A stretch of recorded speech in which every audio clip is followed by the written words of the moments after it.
നാളെ ഇവൾക്കൊരു അറിവാവുന്ന സമയത്ത് ഈവൻ ഒരു ടീനേജ് ആവുമ്പോൾ ഇവള് നമ്മളുടെ വീഡിയോസ് കാണുമ്പോൾ അവൾക്ക് ഒരിക്കലും ഫീൽ ചെയ്യരുത് അയ്യോ ഇത് ഉമ്മയും വാപ്പയും അല്ലെങ്കിൽ മമ്മയും പപ്പയും ഇങ്ങനെ ചെയ്യണ്ടായിരുന്നു, അല്ലെങ്കിൽ ഇത് ഇങ്ങനെ വേണ്ടായിരുന്നു, അല്ലെങ്കിൽ എന്തിനാ ഇങ്ങനെ, അത് ശരിയല്ലല്ലോ എന്ന് അവൾക്ക് തോന്നുന്ന ഒരവസ്ഥ വരരുത് എന്നാണ് എൻ്റെ ഒരു ആഗ്രഹം. വരുമോ ഇല്ലയോ എന്നുള്ളത് അറിയില്ല.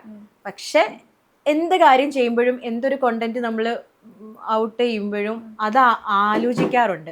മോൾക്ക് നാളെ അതൊരു ബുദ്ധിമുട്ടാവരുത്, അവൾക്കത് ഫീൽ ചെയ്യരുത്, ബുദ്ധിമുട്ടാവരുത് എന്ന് ചിന്തിക്കാറുണ്ട്. അത് ഇത്രയും നാളും അങ്ങനെ പോകാൻ പറ്റിയെന്നാണ് എൻ്റെ ഒരു വിശ്വാസം.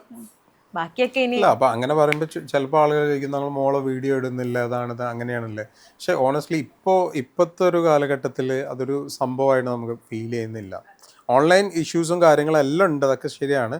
പക്ഷെ ഇറ്റ്സ് എന്താ പറയാ, ഒരു നമ്മളെ ഡെയിലി ലൈഫിന്റെ ഭാഗമായിട്ടാണല്ലോ സോഷ്യൽ മീഡിയ ഇതൊക്കെ അതൊരു കൾച്ചറായി മാറി അല്ലേ? കൾച്ചറും അങ്ങനെ ഒരു എല്ലാവരും സംഭവമായിരുന്നു. ഇപ്പം ബ്ലോഗിങ്ങും എല്ലാ അപ്ഡേറ്റ്സും എല്ലാം കൂടി സോഷ്യൽ മീഡിയയിൽ അതെ അതെ കാണിക്കാൻ തുടങ്ങി.